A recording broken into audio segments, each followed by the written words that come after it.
Hello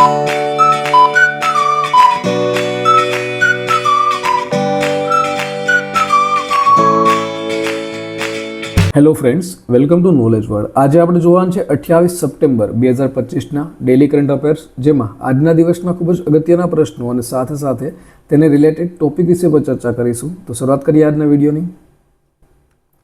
પ્રથમ પ્રશ્ન છે, તાજેતરમાં UNEP young champions of the earth award 2025 છે તે કોને મળ્યો છે? તો ઓપ્શન આપેલા છે. તો હાલમાં જ આ જે એવોર્ડ છે તે જિનાલી મોદીને મળ્યો છે, માટે ઓપ્શન નંબર એ છે તે આપણો જવાબ આવશે. તેના વિશે વાત કરીએ તો સ્ક્રીન ઉપર તમે જોઈ શકો છો, આ છે જિનાલી મોદી અને તેઓને સંયુક્ત રાષ્ટ્ર પર્યાવરણ કાર્યક્રમ એટલે કે UNEP અને પ્લેનેટ એ દ્વારા 2025 એટલે કે આ વર્ષનો young champion of the earth award છે તે એનાયત કરવામાં આવ્યો છે. હવે શા માટે એનાયત કરવામાં આવ્યો છે? તો કે તેઓએ કેળાના દાંડીને બેનોફી ચામડામાં રૂપાંતરિત કરવાની પહેલ કરી છે, જે પરંપરાગત ચામડાનો ટકાઉ છોડ આધારિત વિકલ્પ છે. ત્યાર પછી જોઈએ તો બીજા અગત્યના એવોર્ડ વિશે. તો હાલમાં જ હુમા કુરેશીને BIEF એટલે કે બાસન ઇન્ટરનેશનલ ફિલ્મ ફેસ્ટિવલ ખાતે Asia face of the year એવોર્ડથી સન્માનિત કરવામાં આવ્યા છે. તો ડૉક્ટર મનમોહન સિંહ છે, જે આપણા પૂર્વ વડાપ્રધાન રહી ચૂક્યા છે, તેઓને મરણોત્તર PV નરસિંહ રાવ મેમોરિયલ એવોર્ડથી સન્માનિત કરવામાં આવ્યા છે. American society of mechanical engineers દ્વારા બાબા કલ્યાણી છે તેઓને હોલી મેડલથી સન્માનિત કરવામાં આવ્યા છે. અનુપર્ણ રોયને સોંગ્સ ઓફ ફોરગોટન ટ્રીઝ માટે ઓરિઝોન્ટીનો શ્રેષ્ઠ દિગ્દર્શક એવોર્ડ છે તે મળ્યો છે.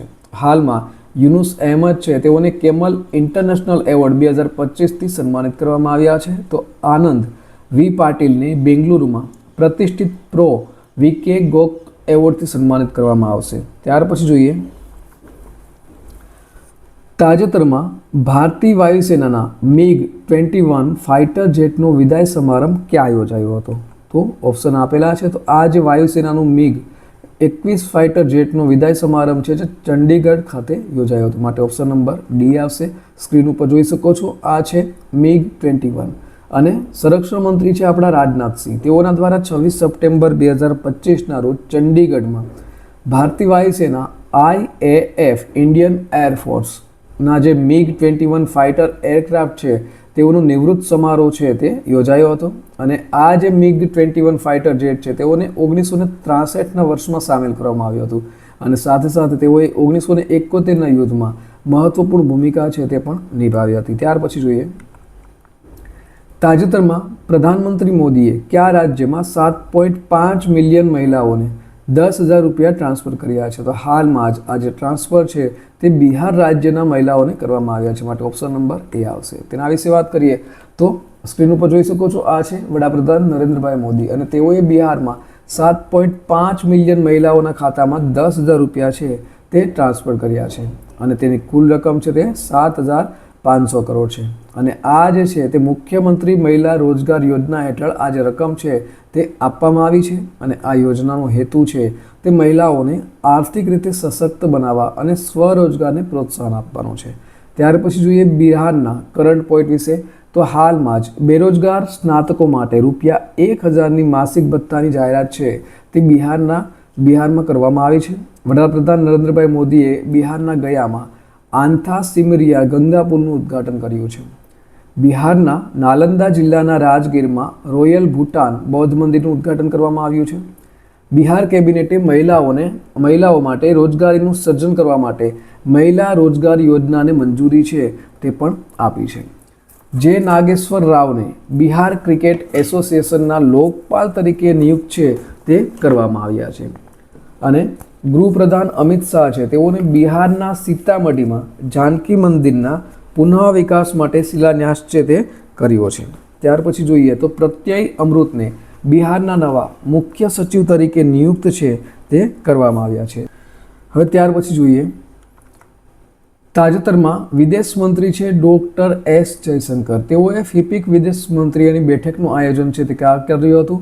તો હાલમાં જ ડૉક્ટર S જયશંકર દ્વારા આ જે ફિપિક વિદેશ મંત્રીઓની બેઠક છે તેનું આયોજન ન્યૂયોર્ક ખાતે કરવામાં આવ્યું હતું, માટે ઓપ્શન નંબર બી આવશે. તેના વિશે વાત કરીએ તો સ્ક્રીન ઉપર જોઈ શકો છો, આ છે ડૉક્ટર S જયશંકર અને તેઓ વિદેશ મંત્રી છે અને તેઓએ હાલમાં જ ન્યુયોર્કમાં forum for India Pacific island cooperation એટલે કે ફિપિકના વિદેશ મંત્રીઓની બેઠકનું આયોજન છે તે કર્યું હતું. ત્યાર પછી જોઈએ તાજેતરમાં 2030 એટલે કે વર્ષ 2030 સુધીમાં કયો દેશ રિસાયકલ ઇંધણનો ઉપયોગ કરીને વિશ્વની પ્રથમ પરમાણુ ઉર્જા પ્રણાલી શરૂ કરશે? તો હાલમાં જ આ જે પ્રણાલી છે તે રશિયા દ્વારા શરૂ કરવામાં આવશે, માટે ઓપ્શન નંબર બી જવાબ આવશે. તેના વિશે વાત કરીએ. હવે રશિયાના રાષ્ટ્રપતિ છે વ્લાદિમીર પુતિન, જેને તમે સ્ક્રીન ઉપર જોઈ શકો છો અહીં, અને તેઓએ જાહેરાત કરી છે કે રશિયા છે તે વર્ષ 2030 સુધીમાં રિસાયકલ ઇંધણનો ઉપયોગ કરી અને વિશ્વની પ્રથમ પરમાણુ ઉર્જા પ્રણાલી છે તે શરૂ કરશે. અને આ જે સિસ્ટમ છે તે 95% સુધી વપરાયેલા ઇંધણનો ફરીથી ઉપયોગ કરશે અને કિરણોત્સર્ગી કચરો અને યુરેનિયમ છે તેની માંગ ઘટાડશે. હવે રશિયાના કરંટ પોઈન્ટ વિશે જોઈએ તો હાલમાં જ ભારતીય સશસ્ત્ર દળોની એક ટુકડી છે તે ઝાપડ બહુપક્ષી કવાયત માટે રશિયા રવાના થઈ છે. પરીક્ષણ પરિણામોના વચન આપ્યા પછી રશિયાએ કોલોન કેન્સર રસી છે તે રજૂ કરી છે. 600 વર્ષ પછી રશિયામાં ક્રેસેનિન્કોવ જ્વાળામુખી છે તે ફાટ્યો છે. રશિયાએ તેનો સૌથી મોટો નૌકાદળ અભ્યાસ જુલાઈ સ્ટોર્મ છે તે હાથ ધર્યો છે. રશિયાએ 27 જુલાઈને રશિયાના નૌકાદળ દિવસ તરીકે ઉજવ્યો છે. રશિયા છે તેઓ ઈરાનમાં 8 પરમાણુ રિએક્ટર બનાવશે. રશિયા છે તે અફઘાનિસ્તાનમાં તાલિબાન સરકારને માન્યતા આપનાર પ્રથમ દેશ બન્યો છે અને રશિયા છે તે ઈરાનમાં 8 પરમાણુ રિએક્ટર બનાવશે. ત્યાર પછી જોઈએ તાજેતરમાં ભારતે કઈ સંસ્થાને UN AI centre of excellence તરીકે નિયુક્ત કરી છે? તો હાલમાં જ ભારત દ્વારા IIT મદ્રાસને નિયુક્ત કરવામાં આવી છે, માટે ઓપ્શન નંબર એ આવશે. તેના વિશે વાત કરીએ તો ભારતે ઇન્ડિયન ઇન્સ્ટિટ્યૂટ ઓફ ટેકનોલોજી એટલે કે IIT મદ્રાસ છે તેઓને AI માટે UN સેન્ટર ઓફ એક્સલન્સ તરીકે નિયુક્ત કરી અને કૃત્રિમ બુદ્ધિ એટલે કે AIના ક્ષેત્રે તેની વૈશ્વિક ભૂમિકાને મજબૂત છે તે બનાવી છે. ન્યુયોર્કમાં ઇલેક્ટ્રોનિક્સ અને ઇન્ફોર્મેશન ટેકનોલોજી મંત્રાલય દ્વારા આયોજિત ઉચ્ચ સ્તરીય UN કાર્યક્રમમાં આ જે જાહેરાત છે તે કરવામાં આવી હતી. હવે બીજી કરંટ પોઈન્ટની વાત કરીએ તો હાલમાં IIT પલક્કડે ભારતની પ્રથમ AI સંચાલિત શિક્ષણ એપ્લિકેશન ટ્યુટોસ છે તે લોન્ચ કરી છે. IIT જોધપુર દ્વારા ભારતીય ભાષાઓ અને વારસા માટે AI સાધનો વિકસાવ્યા છે. SAI અને IIT દિલ્હી દ્વારા રમતગમતના નવીનતાને પ્રોત્સાહન આપવા માટે કરાર પર હસ્તાક્ષર કરવામાં આવ્યા છે. તો ભારતીય સૈન્ય સંશોધન સેલ એટલે કે IARC તેઓએ અગ્નિશોધની સ્થાપના IIT મદ્રાસ કેમ્પસમાં કરવામાં આવી હતી. IIT ગુવાહાટી ટીમે ઓટોમોબાઈલ માટે વાસને અનુકૂલિત કર્યો છે અને IIT મદ્રાસે ભારતની સૌથી હળવી વ્હીલચેર YD1 છે તે લોન્ચ કરી છે. તાજેતરમાં વિશ્વ પર્યાવરણ સ્વાસ્થ્ય દિવસ ક્યારે ઉજવવામાં આવ્યો? તો દર વર્ષે 26 સપ્ટેમ્બરના રોજ વિશ્વ પર્યાવરણ સ્વાસ્થ્ય દિવસ છે તેની ઉજવણી કરવામાં આવે છે. તેના વિશે વાત કરીએ તો પર્યાવરણીય પરિસ્થિતિઓ અને માનવ સ્વાસ્થ્ય વચ્ચેના મહત્વપૂર્ણ જોડાણ વિશે જાગૃતિ લાવવા માટે 26 સપ્ટેમ્બરને વિશ્વ પર્યાવરણીય આરોગ્ય દિવસ છે તે ઉજવવામાં આવે છે. તેની શરૂઆત છે તે વર્ષ 2011માં થઈ હતી. International federation of environmental health એટલે કે IEFH દ્વારા કરવામાં આવી હતી અને ઇન્ડોનેશિયાની જે બેઠક થઈ હતી તેમાં થઈ હતી. અને આ વર્ષની થીમ છે સ્વચ્છ હવા સ્વસ્થ લોકો. બીજા અગત્યના દિવસો વિશે વાત કરીએ તો 2 સપ્ટેમ્બરે વિશ્વ નારિયેળ દિવસ છે તેની ઉજવણી થાય છે. 3 સપ્ટેમ્બરે ગગનચુંબી ઇમારત દિવસ ઉજવાય છે. 7 સપ્ટેમ્બરે આંતરરાષ્ટ્રીય પોલીસ સહકાર દિવસની ઉજવણી થાય છે. 8 સપ્ટેમ્બરે વિશ્વ સાક્ષરતા દિવસ અને વિશ્વ ફિઝિયોથેરાપી દિવસ ઉજવાય છે. 9 સપ્ટેમ્બરના રોજ શિક્ષણને હુમલાથી બચાવવા માટેનો આંતરરાષ્ટ્રીય દિવસ ઉજવાય છે. તો 10 સપ્ટેમ્બરે વિશ્વ આત્મહત્યા નિવારણ દિવસ ઉજવાય છે. 11 સપ્ટેમ્બરે રાષ્ટ્રીય વન શહીદ દિવસ, તો 14 સપ્ટેમ્બરે હિન્દી દિવસ છે તેની ઉજવણી કરવામાં આવે છે. 15 સપ્ટેમ્બરે એન્જિનિયરિંગ દિવસ અને આંતરરાષ્ટ્રીય લોકશાહી દિવસ ઉજવાય છે. 16 સપ્ટેમ્બરે આંતરરાષ્ટ્રીય ઓઝોન સ્તર સંરક્ષણ દિવસની ઉજવણી થાય છે. 17 સપ્ટેમ્બરે વિશ્વ દર્દી સલામતી દિવસ ઉજવાય છે. તો 18 સપ્ટેમ્બરે વિશ્વ વાંસ દિવસ છે તેની ઉજવણી કરવામાં આવે છે. 20 સપ્ટેમ્બરના રોજ આંતરરાષ્ટ્રીય રેડ પાંડા દિવસ ઉજવાય છે. તો 21 સપ્ટેમ્બરે આંતરરાષ્ટ્રીય શાંતિ દિવસ છે તેની ઉજવણી થાય છે. 23 સપ્ટેમ્બરના રોજ આંતરરાષ્ટ્રીય સાંકેતિક ભાષા દિવસ છે તે ઉજવાય છે. ત્યાર પછી જોઈએ તાજેતરમાં ASCIના અધ્યક્ષ તરીકે કોની નિમણૂક કરવામાં આવી છે? તો હાલમાં જ જે સુધાંશુ વત્સ છે તેઓની ASCIના અધ્યક્ષ તરીકે નિમણૂક કરવામાં આવી છે, માટે ઓપ્શન નંબર એ આવશે.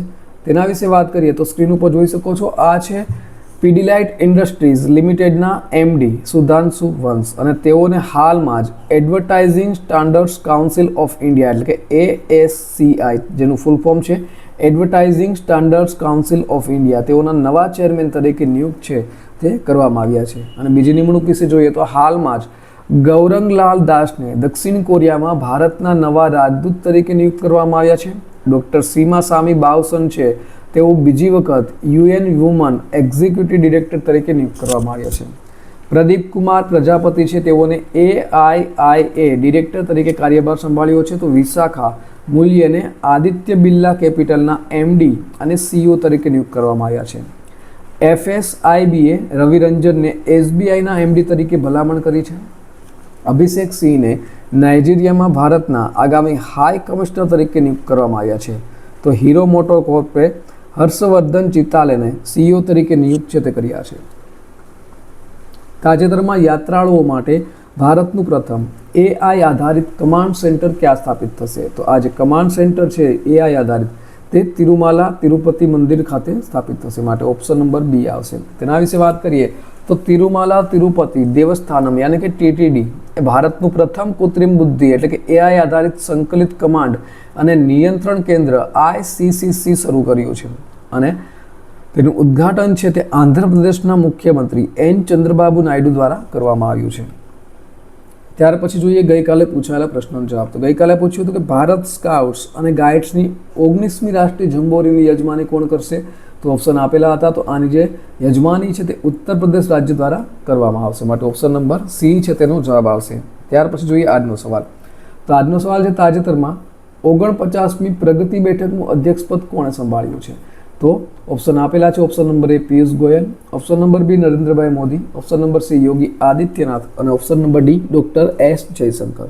તો આનો સાચો જવાબ કોમેન્ટ બોક્સમાં કોમેન્ટ કરી અને જણાવવાનો રહેશે. તો આ સાથે આજના દિવસનો જે વિડીયો છે તે પૂર્ણ થાય છે. બીજા અગત્યના વિડીયોની લિંક છે તે સ્ક્રીન ઉપર આપેલી છે જ્યાંથી તમે તે તમામ વિડીયો છે તેને જોઈ શકશો.